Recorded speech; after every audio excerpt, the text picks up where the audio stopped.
जय ब्रह्मदेव।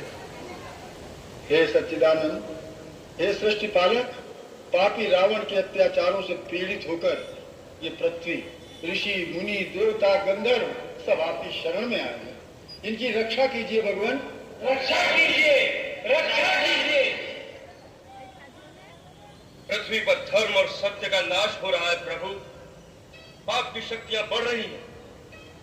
राक्षसों का राजा रावण अहंकार के मद में चूर होकर तीनों लोगों को अपने पांव तले रौंदने को तैयार है। देव, दानव, मनुष्य कोई उसका सामना करने की हिम्मत नहीं करता, क्योंकि स्वयं ब्रह्मा और महादेव ने उसे वरदान दिया है कि देव, दानव, नाग, किन्नर, गंधर्व किसी के हाथों से वो मारा नहीं जाएगा।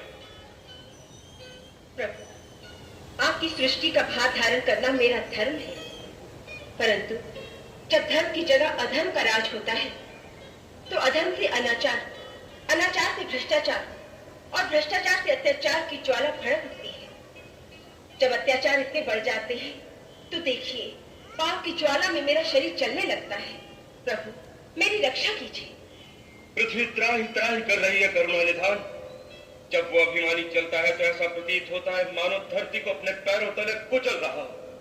असुरों के आतंक से धर्मशील जनता चीत्कार कर रही है। उसके सैनिक लोगों को त्रास दे रहे हैं। राक्षस साधु जनों का खून पी रहे हैं। प्रभु, आज अबलाओं की लाज और मानव की मानवता को बचाने वाला कोई नहीं रहा। आज वो अवस्था आ गई है, यदि कोई धर्म और सत्य के रास्ते पर चलने की कोशिश करे तो वो जीवित नहीं रह सकता। आज हर प्राणी पाप और भ्रष्टाचार के रास्ते पर चलने को विवश किया जा रहा है।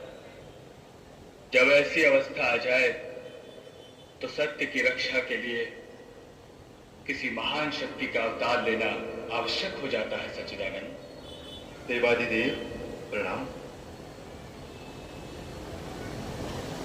हे सर्वेश्वर, आपने जो कर्म का विधान बनाया है उसके अनुसार जो भी श्रम करेगा, परिश्रम करेगा, तपस्या करेगा, उसे शक्ति अवश्य प्राप्त होगी। उसी विधान को निभाना आपका कर्तव्य है प्रभु। धरती पर जब भी कोई जालिम प्राणी मात्र को अपने चरणों में झुकने पर मजबूर कर देता है तो एक सच्चा इंसान उसके सामने झुकने से इनकार कर देता है, क्योंकि उसे विश्वास होता है कि ऊपर कोई शक्ति है जो उसके साथ न्याय करेगी, उसकी रक्षा करेगी। जिस दिन यह विश्वास टूट जाएगा कि अंत में सच्चाई की जीत होती है, उस दिन कोई धर्म के रास्ते पर नहीं चलेगा। समाज बिखर जाएगा। धरती, सूर्य, चंद्रमा अपना अपना रास्ता बदल देंगे। सृष्टि का सारा क्रम अस्त व्यस्त हो जाएगा। देवगुरु बृहस्पति ठीक कहते हैं प्रभु। यही वो समय है जब ईश्वर का अवतार लेना आवश्यक होता है।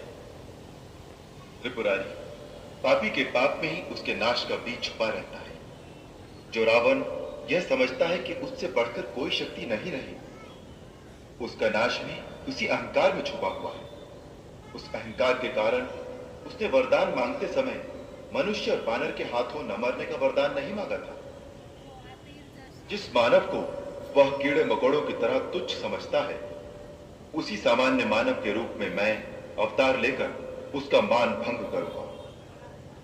हम अपनी कलाओं सहित अयोध्या नरेश दशरथ के घर में जन्म लेंगे और असुरों के अत्याचारों से पृथ्वी की रक्षा करेंगे, ताकि धरती पर जहां भी लोग सत्य और धर्म का साथ दें, वहां उन्हें एक ही विश्वास हो कि अंत में सच्चाई की जय होगी। सारी सृष्टि में एक ही जय घोष गूंजेगा, सत्यमेव जयत्यमेव जय, सत्यमेव जयत्यमेव जयत्यमेव, सत्यमेव जयत्यमेव जयत्यमेव, सत्यमेव जयत्यमेव जयत्यमेव, सत्यमेव जय श्री राम। रावण, देखो नहीं